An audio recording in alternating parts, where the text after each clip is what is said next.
A presença do Felipe. O Felipe está gravando para nós e está nos editando os vídeos e colocando isso no canal do nosso YouTube. Para quem ainda não nos segue lá no YouTube, se inscrevam, né? Fazer aquele merchan, aperta o sininho, blá blá blá. Nosso canal chama Colaboridade. Deixa eu desligar a música.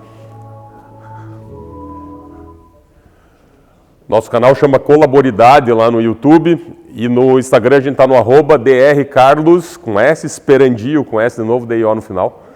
Então, para quem está nos assistindo lá ao vivo, e depois esses vídeos eles ficam ali no nosso feed, né? Quando quiserem assistir com baixa qualidade de som no celular, está lá no Instagram, mas demora uns 5, 10 dias, a gente tem no YouTube legendado, o Felipe faz mágica lá, deixa a gente até mais bonito.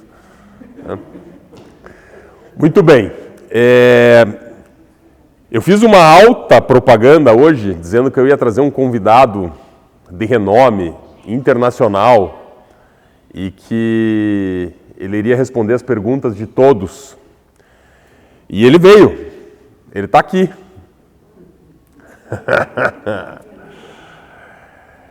Ele é a tecnologia da inteligência artificial. Eu vou apresentar para vocês hoje o que a gente tem usado de ferramenta da inteligência artificial na internet, que é o ChatGPT. E a tecnologia do Bing, que também usa ChatGPT. Eu vou mostrar para vocês aonde que nós chegamos em termos de tecnologia inteligência artificial. Eu acho interessantíssimo esse tema, porque a maioria de vocês tem um pouco mais de idade, os que estão aqui, principalmente talvez quem vai nos assistir, e não tem a menor noção do que isso está acontecendo. E a gente está sendo engolido por uma onda de tecnologia, de inteligência, que vai mudar toda a nossa maneira de pensar e se relacionar com a informação e logo com o mundo. Né? Então, acho bem interessante a gente fazer esse tipo de apresentação para vocês. Eu provoquei a turma pedindo para fazerem perguntas que vocês acham que não tem respostas, e as perguntas foram extremamente filosóficas, né? O que é o amor? Quem veio antes? O ovo, a galinha? Não. Qual é o tamanho do universo? Né? Se antes do universo, quem tinha? Que é Deus? Vamos perguntar para ele aqui, vamos ver o que ele nos diz, e eu vou ensinar para vocês como usar a ferramenta. Acho que foi a dona Lise que disse para mim ali há pouco no café, mas é o Einstein que vem hoje falar? Einstein pode estar hoje aqui, porque nós podemos programar a inteligência artificial para responder como se fosse o Einstein. Essa é uma das coisas mais interessantes que a gente vê nessa inteligência, porque ela nos dá respostas como nós queremos. Quero que você escreva esse poema que eu fiz, Carlos fiz, mas como se tivesse o estilo de Fernando Pessoa. Ele faz. Eu escrevo para ele, faça uma mensagem de abertura para um grupo de pessoas vão estar presentes, né, cuja presença estará aqui no futuro. Você será o palestrante, você é um palestrante de renome internacional, e fale que você sabe tudo que você gostaria de apresentar esse tema lá. Foi a mensagem que eu mandei para vocês hoje de manhã. Em segundos ele responde isso. Ele me dá aquele texto que acho que a Doda falou para mim, mas meu Deus, quanto tempo ele ficou para escrever aquilo? 10 segundos. Entendeu? E o que acontece foi que eu editei, eu que pus o Dr. Esperandio, eu que fiz ficar, né, menos máquina e mais humano. Mas essas ferramentas hoje, elas estão revolucionando quem já sabe mexer com elas e vão revolucionar muito a nossa maneira de se comunicar. Porque ele arruma o texto, ele arruma a parte da escrita, ele arruma a parte gramatical, a parte de concordância. Para quem tem problemas, eu gosto de escrever, mas para quem não gosta muito de escrever, você dá os tópicos para ele faz um texto para você. Pois não, senhor? Não. Mas eu acho que se você pedir para ele usar a linguagem neutra, é capaz de ele usar. A ferramenta ela é tão interessante que você consegue colocar para ele o que você quer. Nós até, né, Tere, falamos lá num dos encontros na sua casa, no Instituto Meditar Curitiba, que a gente tem que pedir as coisas, mas a gente tem que saber como pede. Tem que saber pedir, né? Então, quando a gente se conecta com as forças superiores, né, a gente tem que saber pedir. Normalmente, sabendo pedir, a gente é premiado com o que a gente pede. Eu até brinquei com a Tere e disse o seguinte, o ChatGPT é exatamente isso. Se você souber pedir, ele vai te dar exatamente a resposta que você quer. E aí, essa que talvez seja a maior, onde a gente tem a maior necessidade de aprender, é como pedir. Que serve para a vida também, né? A gente não sabe pedir as coisas. Mas hoje quem está se destacando mais no uso da inteligência artificial são aquelas pessoas que aprenderam a pedir. Aprenderam a dar o comando. Esse comando colocado de maneira correta, ele nos dá umas respostas extremamente interessantes. Bom, chega de falar e vou mostrar para vocês. Alguém pensou em alguma pergunta não tão filosófica?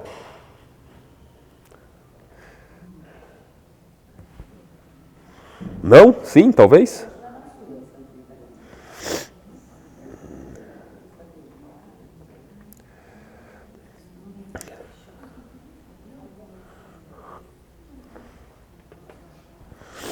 Então, vou mostrar para vocês desde o início como é que funciona, tá?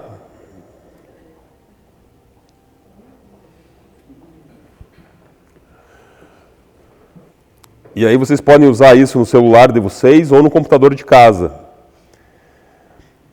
A tendência é que essa tecnologia ela vá entrando dentro de tudo.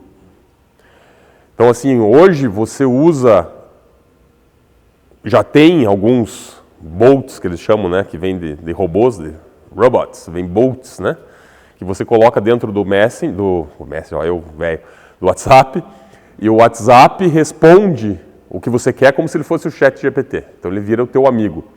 Já já, eu tenho certeza que nós vamos ter a tecnologia do ChatGPT dentro da Alexa, por exemplo, que alguns de vocês têm em casa. Alexa, toque tal música. Alexa, ligue para fulano. Alexa, anote na minha lista de compra. Daqui a pouco você vai perguntar, Alexa, quantos anéis tem Saturno? Quantas luas tem Júpiter? De quanto tempo passa o cometa Halley?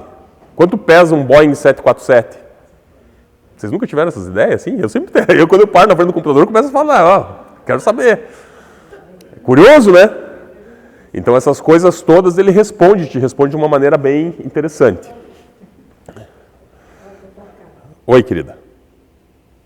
Tem gente aqui perguntando se a Alexa também lava louça. Essa chama máquina de lavar.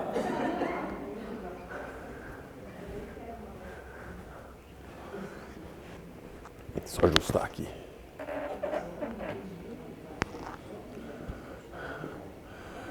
Então, vamos lá. Hoje vai ser bacana aqui. Vocês podem, quem está com o celular aí já querer brincar, coloca lá, ó, chat.openai, OpenAI, né? AI, OpenAI, tudo junto, .com, tá? Esse site, ele vai aparecer uma primeira tela que não é essa, que é uma tela que vai estar escrito login ou sign in. Quem não tem ainda o registro, clica no sign in. Assinar, né? Assine aqui, se registre, né? Registre-se. O sign in vai estar lá.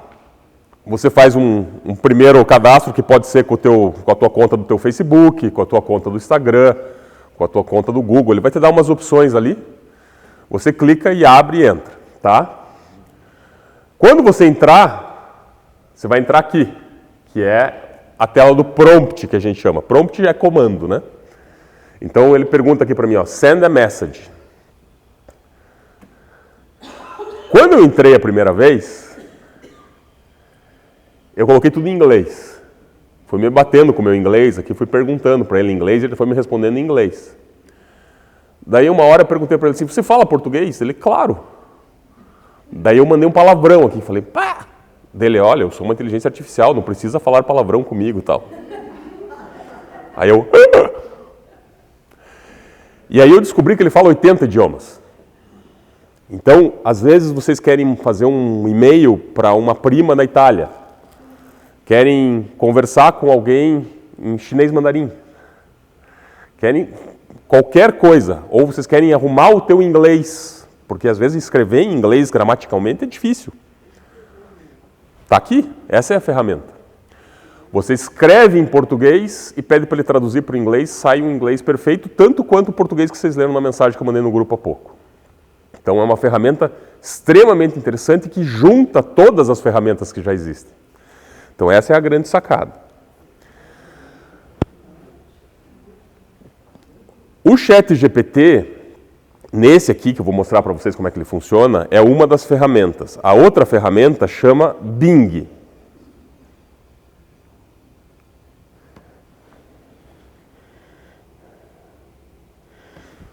Deixa eu ver se ele abre aqui.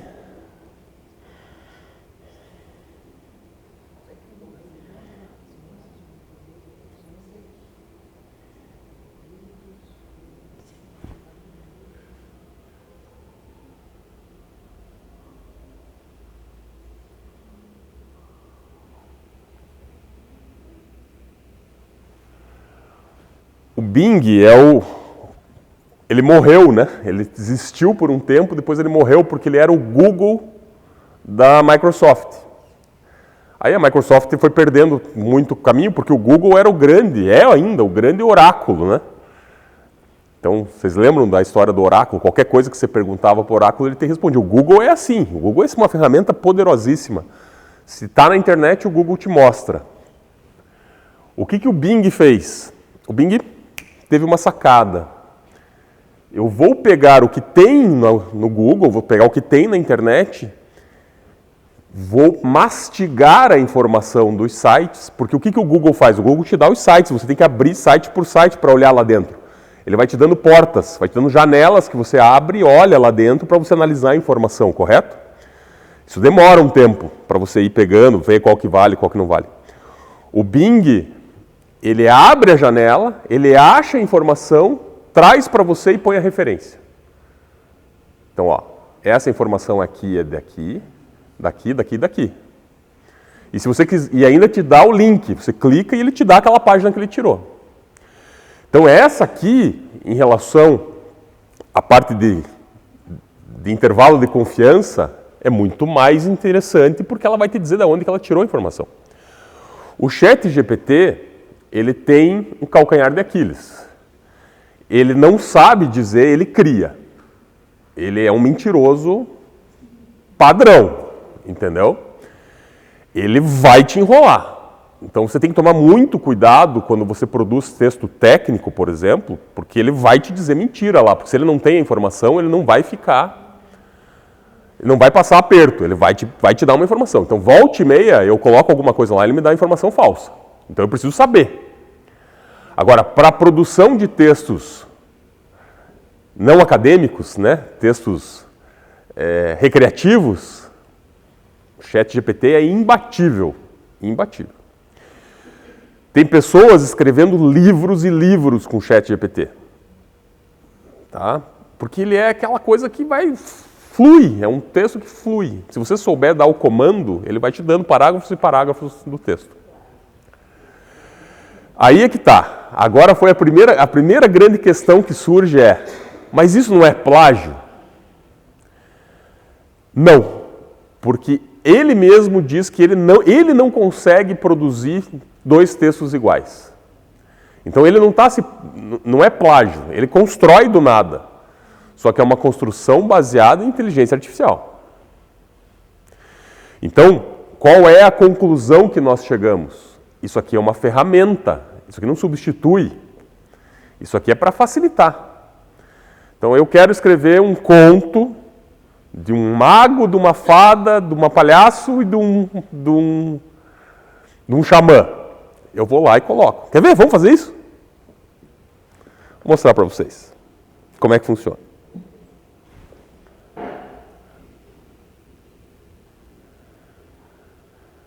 Todos enxergam bem aqui? Mais ou menos? Eu vou colocar e vou lendo para vocês, tá? Eu vou escrever aqui. Você tem que dar o comando. Nós vamos querer que ele seja quem? Qual escritor famoso vocês querem que ele seja? Fernando Pessoa. Você é Fernando Pessoa. Você quer em prosa ou em verso? Escreva um poema. Quantas estrofes você quer? 8? 10? 8. Com 8 estrofes, sobre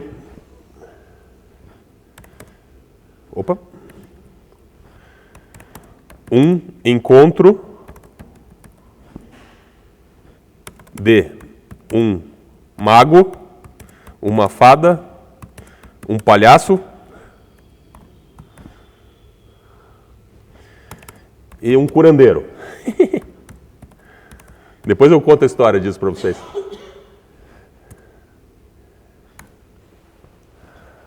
Vamos ver o que sai. No reino do oculto e do mistério, um encontro singular se fez presente. Quando o mago, a fada, o palhaço e o curandeiro uniram-se num momento transcendente. O mago, com seu olhar profundo e sábio, domava os segredos do universo etéreo, enquanto a fada, delicada e suave, espalhava encantos no mundo imaginário. O palhaço, com suas cores e risos, era o espelho da alma em desalinho. Com sua arte, curava corações partidos, era o remédio para o mal e o sozinho. Já o curandeiro, de mãos firmes e ternas, caminhava pela senda do equilíbrio. Com ervas e saberes, curava as dores internas, devolvendo a harmonia e o alívio.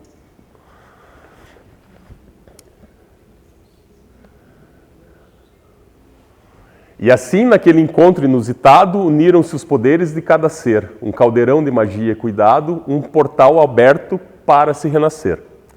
Na dança da vida, em ciranda encantada, mago, fada, palhaço e curandeiro entrelaçaram sonhos numa jornada onde o impossível se fez verdadeiro.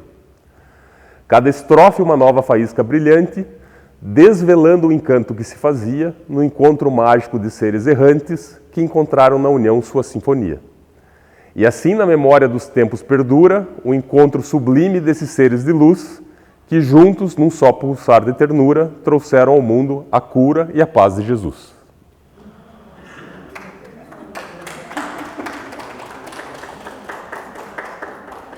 É impressionante. Certo? Então você quer... Ok. Se eu digitar a mesma coisa, vai sair um outro texto. Você pode voltar aqui, ó, Fábio, e dizer para ele o seguinte, aliás, aqui embaixo. Faz de novo. Eu quero uma outra resposta. Essa foi interessante, mas eu quero que você faça de novo. Regenera. Ele coloca ali no canto 2 de 2. E ele pode te dar quantas vezes você quiser, até você achar que você quer melhor. Aí ele faz de novo. Gente, essas crianças não podem descobrir isso. Isso aqui já tem. Elas já sabem disso, vocês que não conhecem. Entendeu?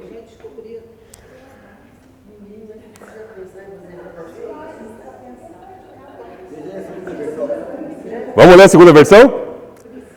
Num dia em que sol beijava o horizonte e o vento sussurrava segredos de encanto, encontraram-se num bosque de melodia um mago, uma fada, um palhaço e um curandeiro.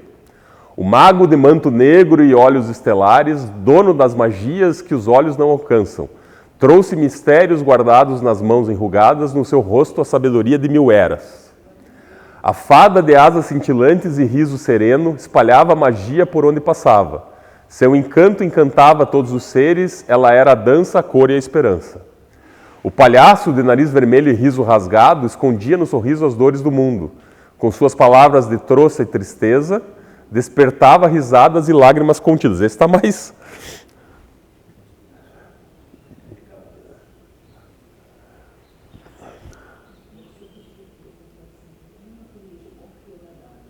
Onde que eu parei aqui?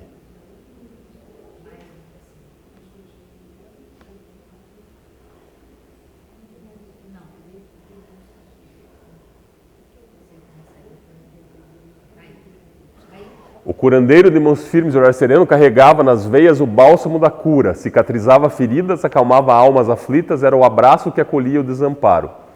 Naquele encontro improvável no bosque encantado, os 4 seres dançaram numa sinfonia de cores, cada um com sua magia, sua essência, compartilhando sonhos, afagos e dores. O mago lançava feitiços de amor e proteção, a fada tecia um manto de sonhos e encantos, o palhaço encantava com suas palavras de alegria e o curandeiro curava com suas mãos divinas. E assim, no encontro inesperado, o mágico e a fada, o palhaço e o curandeiro transformaram aquele instante numa canção, numa dança cósmica que ecoava além do tempo.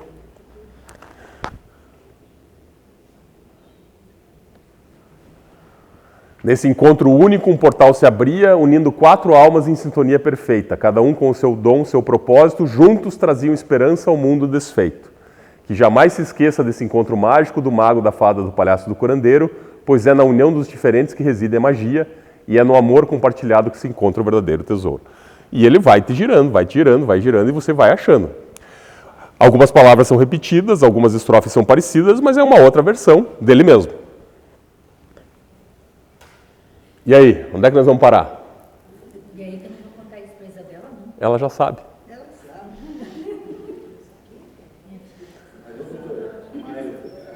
Não é aí a sua inspiração poética. Eu estou escrevendo uns versos aqui. Veja, mas é o que eu estou te falando. É que tem um estilo, né? Ele tem um estilo. Se você for ver, o seu Isaías leu um poema que eu coloquei no nosso grupo do WhatsApp. É um estilo totalmente humano aquele. O jogo das palavras, o jeito de escrever. Você olha aquilo e você vê que não é uma máquina que fez. Aqui, por mais que pareça Fernando Pessoa, e para quem leu bastante Fernando Pessoa, sabe que mais ou menos assim é o estilo, né? Mas está longe de ser Fernando Pessoa, né? Então... Compilação, na verdade, né? Não, Criação, uma compilação. é uma criação. Você entende como uma criação? Eu entendo não é, porque isso aqui não existe. Se você colocar isso para fazer uma pesquisa... Quer fazer? Vamos ver? Não, eu digo assim, ele existe, mas ele é uma criação a partir de uma compilação de dados. Né? Isso, ele faz... É como se ele tivesse lido toda a obra de Fernando Pessoa. Compilar os dados. Não, ele entendeu o estilo. E aí ele cria, entende? Se, por É, exemplo, é. pedir para ele escrever a mesma coisa, como se fosse o Ladislau Dalbo, Tá bom, vamos fazer isso. Só que antes vamos fazer diferente. Só para vocês terem uma ideia. Só para vocês terem uma ideia. Traduza para o inglês. Certo? Ó, a velocidade.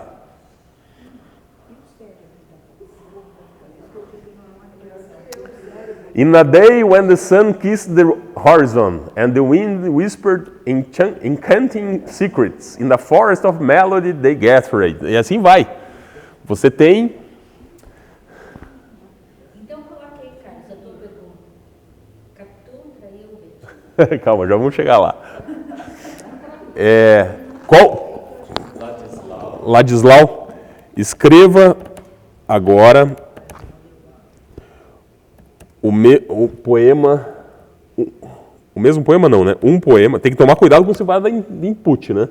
Escreva agora um poema com os mesmos protagonistas no estilo de Ladislau D-O-W D-O-R Bor. Sim?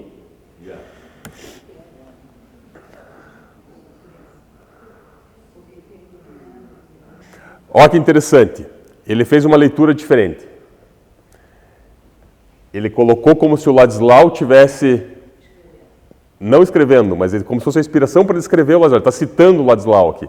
Não que o Ladislau fosse o que escreveu. Por quê? Porque eu coloquei no estilo. Eu não coloquei que era para ele escrever. Então tem que tomar cuidado com isso. Vamos fazer diferente. Ele me deixa, inclusive, voltar aqui e editar. Ó. você pode salvar esse? Posso, ele vai ficar ali. Vamos fazer aqui embaixo então para deixar esse aqui. Você é Ladislau Dombor. Escreva um poema de 4 estrofes. Vou encurtar para a gente ler mais rápido. Sobre um encontro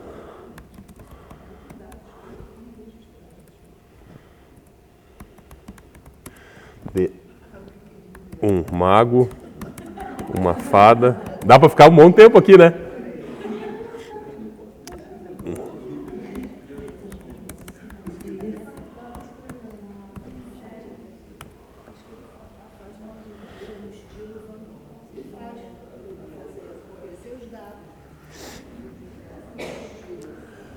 Então vai lá, Carlos. Você que conhece o estilo do Ladislau Dombor, No encontro além do tempo, um instante divinal, mago, fada, curandeiro e palhaço em um mesmo portal. Cada um com seu dom, sua arte singular, juntos tecendo a teia da vida a desbravar. O mago, o guardião dos segredos ancestrais, com sua magia desvenda os véus mais reais. Transforma a matéria e traz luz ao olhar, encantando corações com seu sábio... Esqueci de dizer que era 4 estrofes, né? Com seu sábio pesar. A fada com suas asas de pura poesia. E daí o que você vai...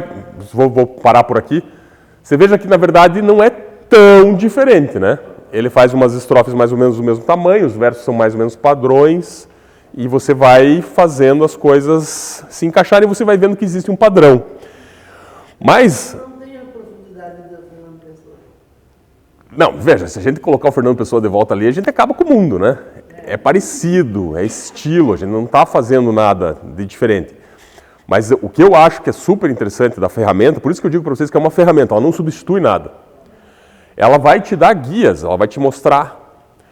Eu posso usar isso para outras coisas mais interessantes e mais funcionais. Porque no caso do Ladislau é um economista, ele não é um... Superar e criar mais ainda. As pessoas não ficam melhores na criação.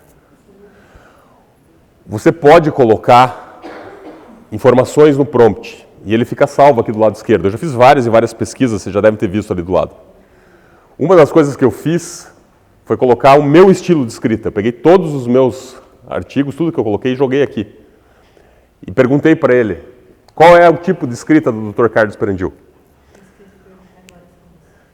E ele me respondeu, assim, o Dr. Carlos tem um estilo de escrita papapá, papapá, papapá. E daí se eu peço para ele redigir com o meu estilo, ele tenta, lógico, não vai me substituir, mas ele me dá um estilo parecido com o meu. Então ele já pega, ele já aprende. Eu também fiz eu uso aqui muito, porque ele substitui o Google, né? Eu queria saber quanto que o Lula tinha de altura, porque apareceu uma foto do Lula do lado acho que era do presidente, não sei da onde lá, e o Lula ficou muito baixinho. Eu falei, quanto que o Lula tem de altura? Se eu vai no Google, às vezes você não consegue achar. Eu coloquei aqui 1,67 m. Já me respondeu, tá? Então tem coisas aí, e eu vou fazendo um monte de pesquisas e tudo mais. Então ele me dá muita informação interessante. Eu considero hoje uma ferramenta de start, de você iniciar qualquer texto. Se você vai começar, você já não começa do zero. Então lembra quando a gente faz curso de redação, que ele dizia assim, coloca os tópicos que você quer aqui, depois você vai costurar? Você coloca os tópicos direto nele e ele já te dá o start. Claro que se você quer fazer do teu jeito, você só vai colocar isso como ideia. E vai te economizar muito tempo. Então hoje, a ideia da inteligência artificial nesse nível, para quem está no campo de atividade laboral, está trabalhando profissionalmente, é ganhar tempo. Quer ver uma das ferramentas que eu mais uso? Oi. Como é que os ministros vão dar os votos? Ótima. Adorei. Você é um ministro do STF.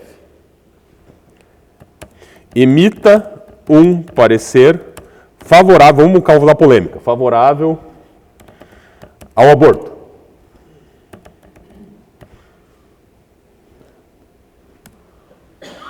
Só isso. Ó, ele escapa. Como modelo de linguagem de inteligência artificial, não sou um ministro, nem tenho autoridade para emitir um parecer oficial. No entanto, posso fornecer informações sobre diferentes perspectivas relacionadas ao aborto, se isso for útil para você. O aborto é um tema complexo e controverso, com argumentos a favor e contra. Tá? Então, no Brasil, o aborto é considerado crime. Ele tem base aqui para você discutir. Aí não. Eu acho que ela quer dizer o seguinte, vamos dizer, a questão é a mesma. Se existe uma questão, eu tenho um pró e um contra.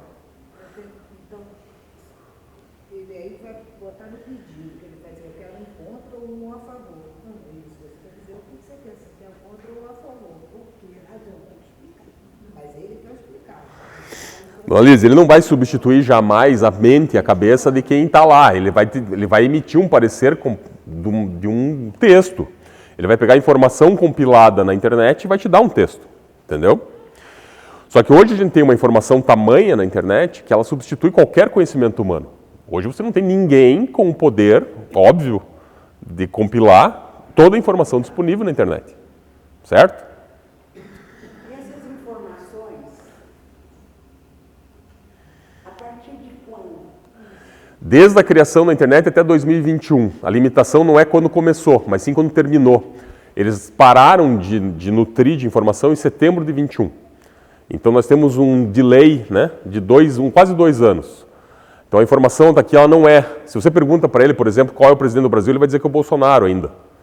Porque ele está com as informações de 2021. E a seleção do que é informação válida ou não? Esse é a pedra no sapato. Essa ferramenta aqui do ChatGPT, você não sabe. Ideológico, né? Isso aí, se você pega Quando você cai para a parte dele se posicionar, ele faz isso aqui. Entendeu? Ele não vai se posicionar. Agora, quando a gente pede, por exemplo, para ele dar uma informação e a informação não é verdadeira e você sabe que não é, eu peço para ele falar alguma coisa médica e eu sei que ele me disse uma coisa inadequada. Eu falo, isso está errado. Daí ele pede desculpa e arruma. Ele cita fontes? Não. As fontes que ele cita são fontes que não existem. Esse também é um problema. Essa ferramenta aqui do ChatGPT, ela é errada nesse sentido. Entendeu? Alguém falou de Fernando Pessoa. Quando você joga Fernando Pessoa, ele faz a seleção do heterônimo. Isso vai ser um dos... Porque ele tem vários... Se você pedir, sim. Se você pedir, sim. Talvez ele só tenha pego a... Ele vai selecionar um deles. Talvez ele só tenha ido atrás do nome Fernando Pessoa na internet, não dos outros nomes. Alberto Calheiro, tem uma diferença. Tem. É. Selecionar algum deles. Posso pedir um favor? Pode, claro. Um texto de 10 linhas falando do falecimento de Carlos Dátilo. Eu não sei, talvez ele não conheça Carlos Dait. Vamos ver se ele te conhece. Às vezes ele vai dizer assim, não sei quem é Carlos Dait. Tá?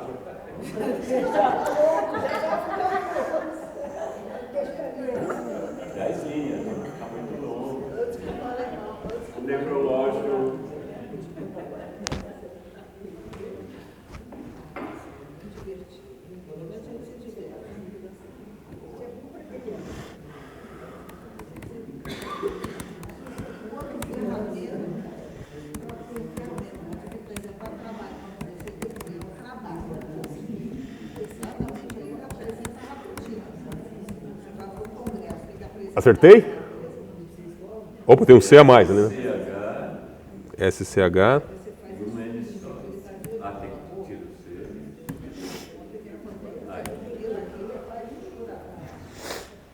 Lamento, nós não temos informações sobre a morte de Carlos Dait. Minha base de conhecimento é atualizada até setembro de 2021 e não tenho acesso a eventos específicos ocorridos após essa data.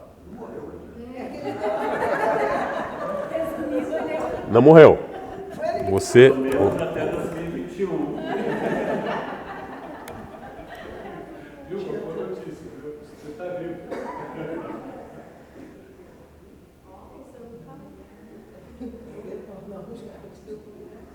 Se Carlos Deitman é uma pessoa conhecida em algum contexto específico, infelizmente não posso fornecer informações atualizadas sobre ele além desse período. Perguntei se ele te conhecia, né? Então vamos de novo, é tudo uma questão de prompt. Me diga tudo o que você sabe sobre Carlos Deitman.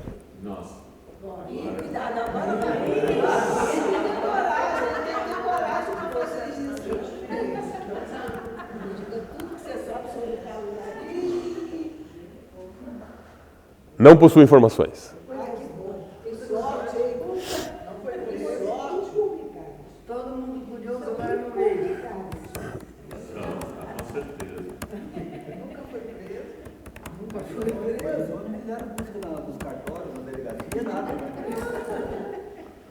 Dr. Carlos Perendil, de Curitiba. Vou fazer a mesma pergunta no meu nome.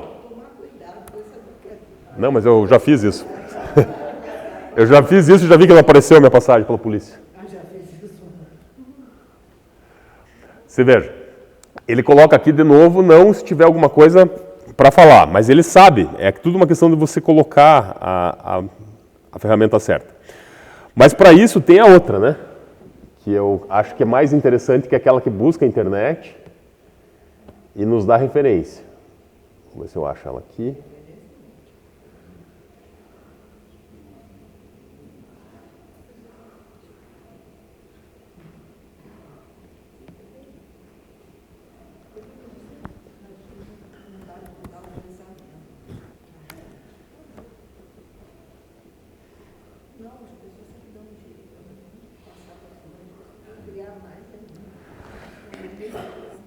Me conte tudo o que você sabe sobre Carlos Deichmann.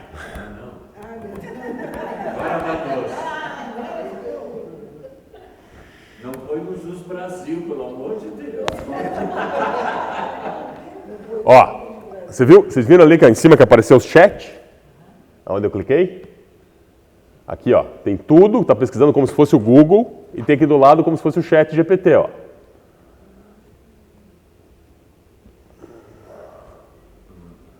Ele não funciona no Google Chrome, ele funciona só no Edge. Então eu tenho que ir para o Edge, ó. Então eu tenho que vir para cá. Eu acho boa essa brincadeira, mas acho que é melhor para a vida dos outros. Mas não se garante mesmo. Brincadeira dessa.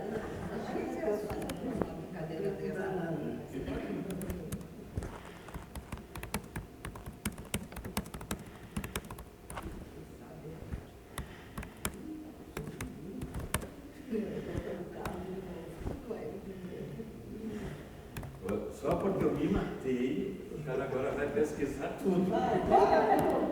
Cuidado que ele não está. Deichmann. Certo?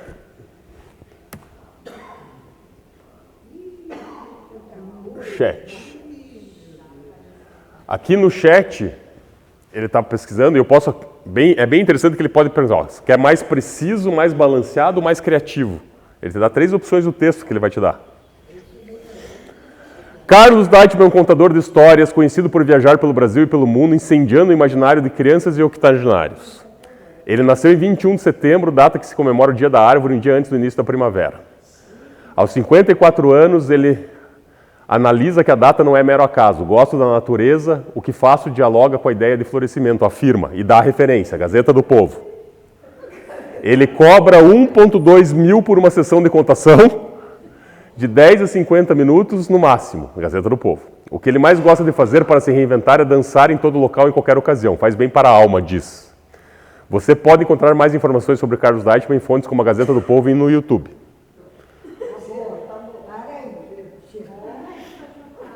O que você me diz? Aí, se você vai aqui, ó, ele está te dando, o link que ele tirou. Que foi uma entrevista que você deu na Gazeta. Entendeu? Certo? Ele resumiu o que está aqui. Então veja que a inteligência artificial ela foi no Google, achou uma matéria do jornal e te respondeu ali.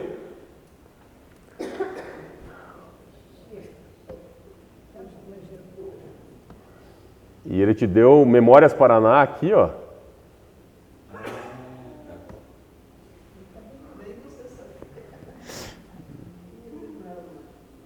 Um depoimento teu no YouTube. E assim vai.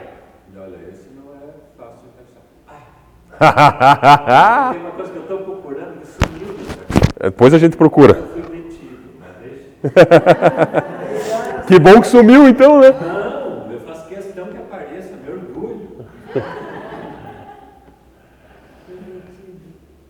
Entenderam como é que funciona isso aqui? Alguém tem coragem aí de se expor? Hã? Fantástico, né? Assustador? Isso é uma maravilha. Para a gente, não. A polícia não quer. Querem ver uma coisa mais fantástica ainda? Fábio, você que é... Não sei se eu vou pedir para Fábio ou para Tere. Vai na Tere. Tere, você que, naquelas meditações que você faz, que você fica imaginando flores, pessoas, qual foi assim, a mais bonita que você já imaginou e que não existe no mundo real? Assim, umas cores diferentes, alguma coisa assim? Eu não vejo flores, simplesmente eu sinto. Bom, vamos ver alguém que vem então. Fábio, caiu para você. O Sérgio vê. Pergunta de novo. Quando você está num status meditativo profundo, às vezes você se depara com coisas que não existem no planeta Terra. Você vê coisas diferentes, coisas até mesmo do imaginário ou de outros locais. O que você já viu que você gostaria de ver? Assim, te mostrar a imagem de novo. Uma flor com cor diferente, um animal diferente. Me conta alguma coisa. Eu posso falar mesmo? Claro. Num desses meus momentos, eu estava assim, quase dormindo, e me imaginei, olha só gente, eu sou doida. Tá, eu me imaginei olhando de uma nave espacial para a Terra. Certo.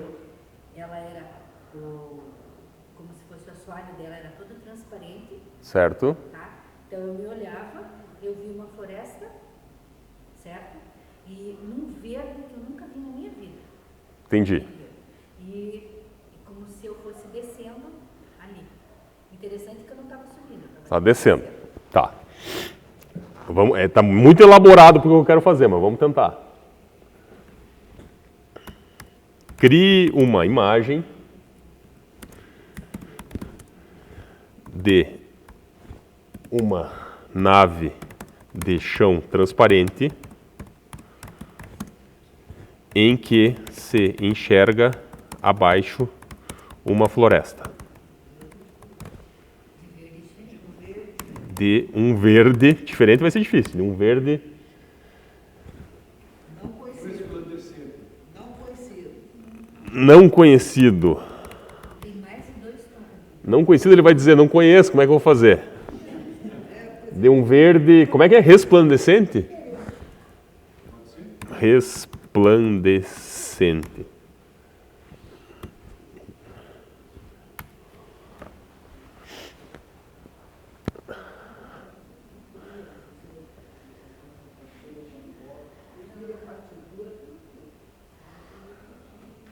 Claro, vou tentar criar algumas imagens de uma nave de chão transparente que se enxerga abaixo de uma floresta de verde transparente. As naves de chão são veículos futuristas que podem ser usados para transporte na Terra.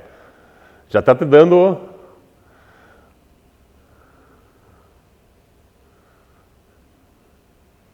A transparência do chão permite que os passageiros vejam o que está acontecendo abaixo deles, proporcionando uma experiência única de viagem. Você já viu algo assim antes?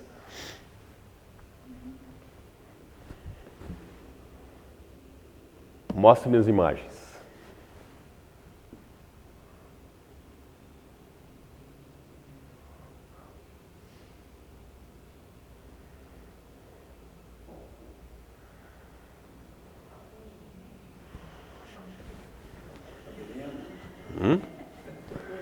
Trata.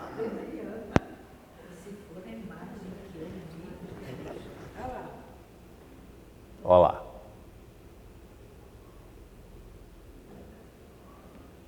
Ele criou aqui em cima também. Ele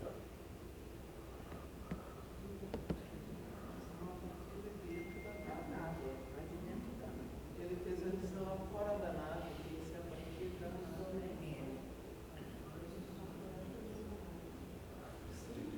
Mas é impressionante, né?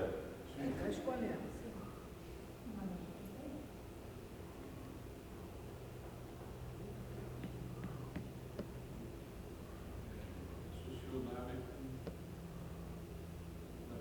É. Talvez a gente colocasse nave espacial, né? Nós escrevemos dentro da nave espacial. Ó. Pode ser outra coisa.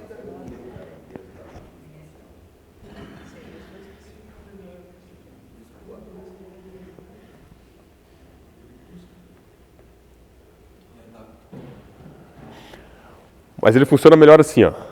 Crie uma imagem de um ET bonitinho.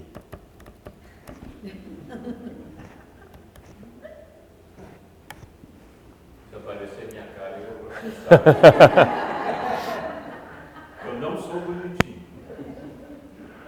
Mas não é que é, né?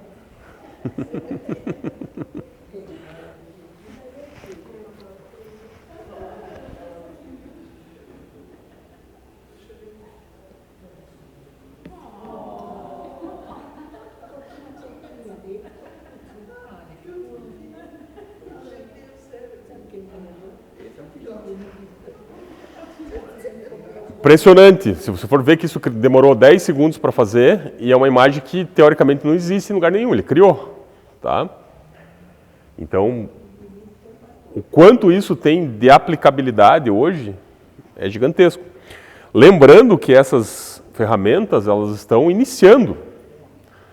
O quanto a gente vai ter de cada vez mais possibilidades em cima disso é um... Eu estou achando que até isso aí foi o arquivo dele, né? Alguém pedia a mesma coisa, já está pronto. Talvez, porque eu já vi essa imagem também. Às vezes você pede, as pessoas fazem muito essa pergunta, né? Cria um ET bonitinho, já vi essa imagem. Talvez ele já tenha no banco de dados, tá? Então, é muito, muito interessante a gente pensar nas várias aplicabilidades. Estava com uma prima minha na Itália, ela amanheceu com o nariz trancado, precisava de um antialérgico descongestionante. Falei, meu Deus, como é que é o nome dos remédios na Itália? Entramos aqui no ChatGPT, eu coloquei os nomes aqui no Brasil e falei quais são os equivalentes na Itália. Pá! Ela chegou na farmácia e falou, tem um desses? Está aqui. Comprou. Então, isso é muito, a gente não consegue imaginar onde vai. É infinito. Uma senhora, paciente minha de 90 anos, com alteração de confusão, estava muito confusa, um estado confusional agudo, provavelmente por uma infecção urinária, estava com dor para urinar, a urina estava fétida. Ela precisava ir ao pronto-socorro, eles me pegaram no meio da minha correria, eu precisava fazer um encaminhamento, dizendo que ela era portadora de Alzheimer, que ela usava tais medicações. Eu sabia a história, mas eu precisava redigir. Eu fiz no ChatGPT. Quer ver como é que fica? Eu vou mostrar para vocês verem como a coisa é.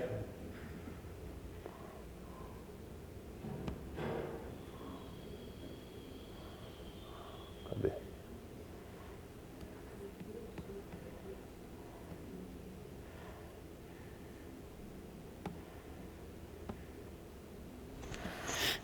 Faça uma carta para o PS.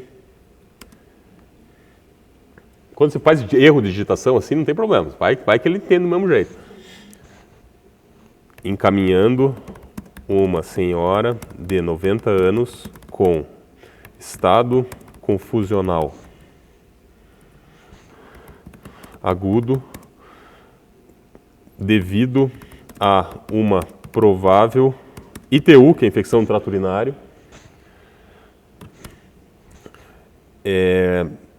informe que ela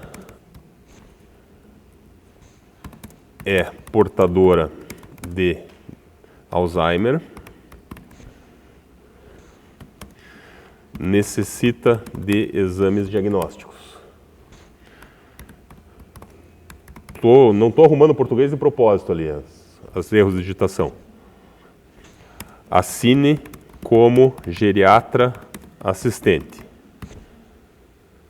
Agora ficou muito feio aqui, meu geriatra. Deixa eu...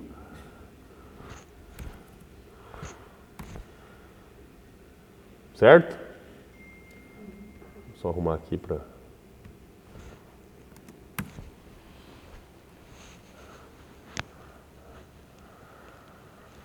Então, seu nome, seu endereço, cidade e data, hospital, departamento de geriatria, prezados responsáveis pelo setor de emergência. Espero que essa carta os encontre bem. Não falei nada disso. Gostaria de encaminhar a senhora, nome da paciente, uma paciente de 90 anos de idade que atualmente apresenta um estado confusional agudo, possivelmente relacionado a uma infecção do trato urinário. Como geriatra assistente, gostaria de solicitar a avaliação e exames diagnósticos adequados para ela. É importante ressaltar que a senhora é portadora de Alzheimer, condição que já está em estágio avançado. Eu não falei isso. A presença dessa doença neurodegenerativa torna a paciente mais suscetível a alterações cognitivas, como estado confusional agudo, principalmente quando associada a condições médicas agudas, como uma infecção do trato urinário. Eu não falei nada disso, mas é uma verdade. Dada a idade avançada da paciente e seu estado de confusão, é fundamental que ela seja prontamente avaliada e tratada. Gostaria de solicitar os seguintes exames diagnósticos para auxiliar no diagnóstico e no tratamento. Eu não falei nada disso. Hemograma completo, incluindo contagem de leucócitos e hematócrito, exame de urina, urinálise e urocultura para detectar a possível presença de infecção, exames de função renal, incluindo ureia e creatinina, avaliação da função hepática com dosagem de enzimas hepáticas, testes de coagulação para verificar a função plaquetária e radiografia de tórax para avaliar a presença de anormalidades pulmonares. Tá tudo certo. A Tere, que é infecto, está caindo da cadeira ali, porque é isso que tem que fazer, tá? Além disso, seria importante garantir a administração imediata de antibióticos apropriados para tratar a provável infecção urinária. Devido à condição de saúde frágil da senhora, o nome da paciente, também é fundamental fornecer um ambiente tranquilo, medidas de conforto e supervisão adequada para garantir a sua segurança durante o período de internação. Por favor, atualizem-me sobre os resultados dos exames e o plano de tratamento proposto. Caso necessite de mais informações sobre o histórico médico da paciente ou tenham alguma dúvida adicional, estou à disposição para fornecer qualquer detalhe necessário. Quanto tempo demorou para fazer? Vocês entendem que não é só a Isabela que está se beneficiando disso? Agradeço antecipadamente pela atenção e cuidados dedicados à senhora. Tenho certeza de que com o tratamento adequado será possível melhorar seu estado confusional e oferecer a ela o cuidado necessário para a sua condição de Alzheimer. Atenciosamente, eu, geriatra assistente. Isso é preocupação, cara. Vai pegar emprego, preocupação. Parece que é uma versão melhorada da tua. Pois é. Mas veja, Sérgio, a escrita, do jeito com que está escrito e com a rapidez que foi escrito, eu posso fazer igual com certeza absoluta. A gente tem modelos prévios já disso prontos. Mas a maneira que você consegue isso é muito rápida, entendeu? E o pessoal do PS fica encantado. E o pessoal, não, mas não é só isso. Você pega e faz isso aqui em 1 minuto e em 2 minutos você está na mão do familiar para levar a paciente. Ela olha assim e fala, meu Deus, entendeu? Então você tem, não esse médico, e não sou eu.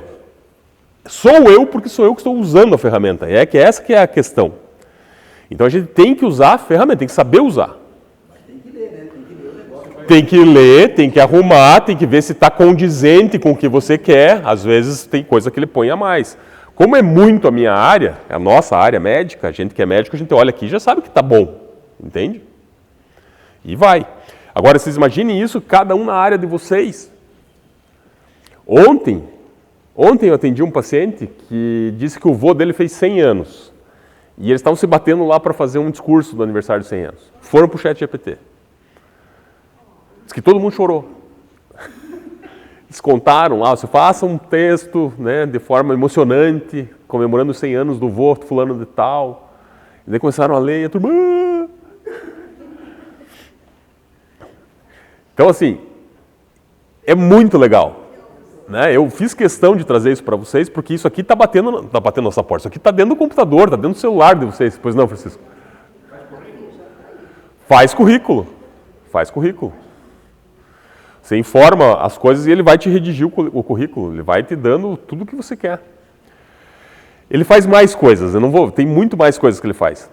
Ele pega, por exemplo, artigo médico, artigo científico de PDF, e você pega 3, 4 parágrafos desse artigo em inglês. Como ele tem uma limitação, que essa é uma versão gratuita, ele não pode muito texto. Mas se você colocar 4, 5 parágrafos por vez, e você põe um comando inicial, vou te nutrir de informações de um texto, de um artigo científico de 5 em 5 parágrafos. No final, irei te perguntar algumas coisas. Ok? Ele diz, ok, pode me dar as informações. No final, você pergunta em português. Qual é o objetivo do texto? Qual é essa pergunta aqui? E ele vai te dando, vai te mastigar. Você veja, ele te resuma o que eu te passei. Ele, pá. Então, assim, é muito maior do que a gente imagina. O pessoal usa isso para programação, que é uma coisa que a gente não sabe fazer. Programe um jogo assim, assim, assado, tal. E ele vai te dando, claro, aí é aquela história. O cara que é o programador, ele sabe o que é a linguagem certa e errada e ele vai arrumando. Só que, imagine o quanto isso facilita a vida do cara que tem que ficar programando. Entende? Me diga um plano alimentar para perda de peso, com 4 refeições, ele dá. Você é uma nutricionista, daí ele te dá inclusive isso como você quer. Você é uma nutricionista vegana, você é uma nutricionista funcional, você é uma nutricionista gerontológica. Você é um educador físico. Me dá um plano de 5 exercícios por semana de 45 minutos. Me diga como eu faço um planejamento para parar de fumar. Ele vai dizer. Tudo isso baseado em informação de literatura. Claro que eu digo de volta para vocês, tem o risco de ele estar dizendo coisas que não existem, mas é por isso que você sempre tem que saber lidar. Você já parece selecionado por pessoas com tendências diferentes da sua, né? Também pode ser, vamos dizer, você pede eu quero um plano alimentar, não sei o quê, vamos dizer que a pessoa que nutre os dados não seja... Não tem pessoas que nutrem os dados, esqueça isso. Ele pegou toda a informação que existe na internet. Não existe uma pessoa, isso não tem uma pessoa por trás. Não, entendi. Entendeu? O que tem?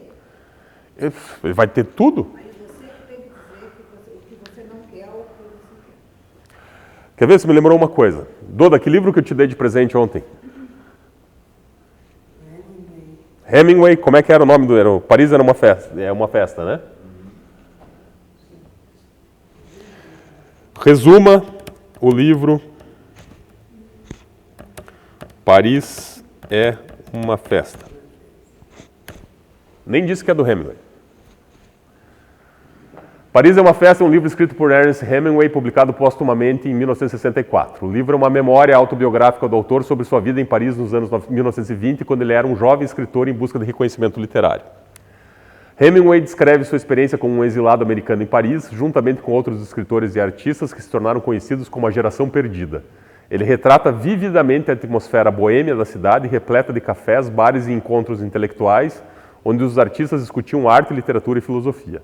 O autor relata suas amizades com figuras famosas como Gertrude Stein, Franz Scott Fitzgerald e Asa Fount, e compartilha suas histórias pessoais e anedotas engraçadas. Hemingway também explora sua paixão pela escrita e sua luta para encontrar sua voz literária única. Ao longo do livro, o leitor é transportado para os cafés parisienses, as ruas movimentadas e os bairros boêmios da cidade, experimentando a atmosfera vibrante e cosmopolita que inspirou Hemingway e outros artistas da época. Paris é uma festa, é considerado um clássico da literatura de memórias e uma janela fascinante para a vida cultural e artística do Paris dos anos 1920. É uma leitura cativante e evocativa que captura a essência da cidade de luz e a paixão pela arte e pela vida. E é isso o livro. Entendeu?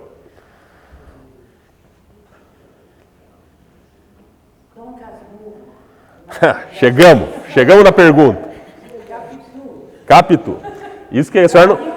E a senhora não está nem no grupo, hein? Essa foi uma pergunta que eu fiz no grupo.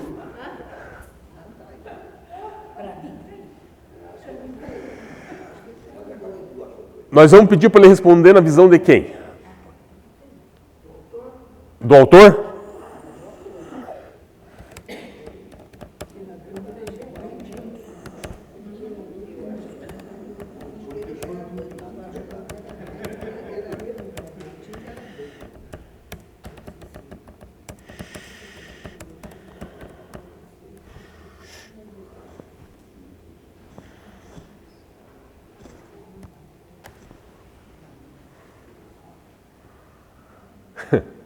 A interpretação sobre se Capitu traiu ou não Bentinho e Dom Casmurro é um tema amplamente debatido entre leitores e críticos. O autor do romance, Machado de Assis, intencionalmente deixou essa questão em aberto, permitindo várias interpretações.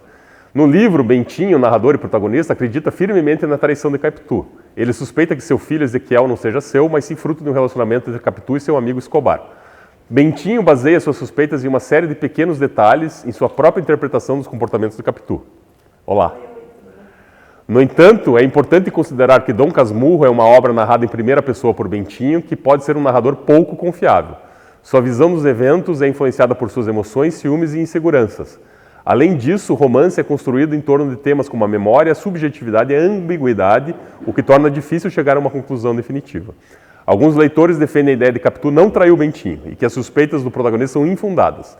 Eles argumentam que as evidências apresentadas por Bentinho podem ser interpretadas de maneiras diferentes e que Capitu é a vítima da desconfiança e dos ciúmes do protagonista. Outros leitores acreditam que Capitu traiu Bentinho, levando em consideração as pistas fornecidas por Machado de Assis, como descrições ambíguas e diálogos sugestivos.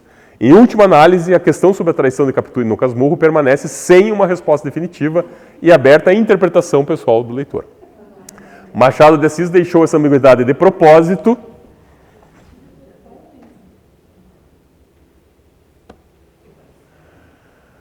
buscando explorar temas complexos como a subjetividade, os limites da percepção e as fragilidades humanas. Vamos ser abusados? Faça uma tabela com evidências do livro que sejam pró-traição e contra-traição.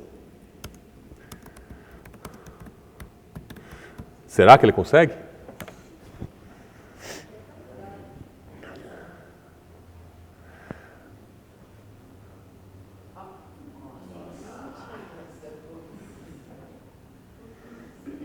Você veja, eu não sabia disso, né? Estou chutando aqui.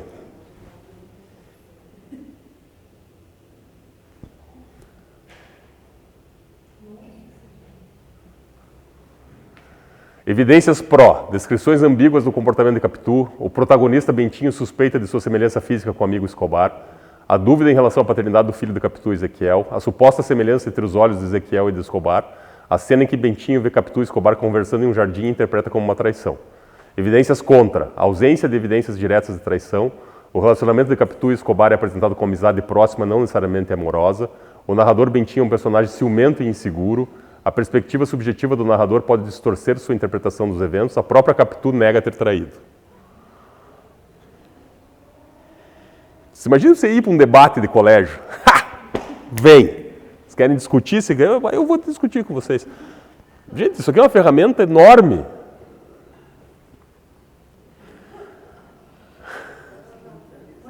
E aí, alguém tem alguma pergunta filosófica para fazer além dessa?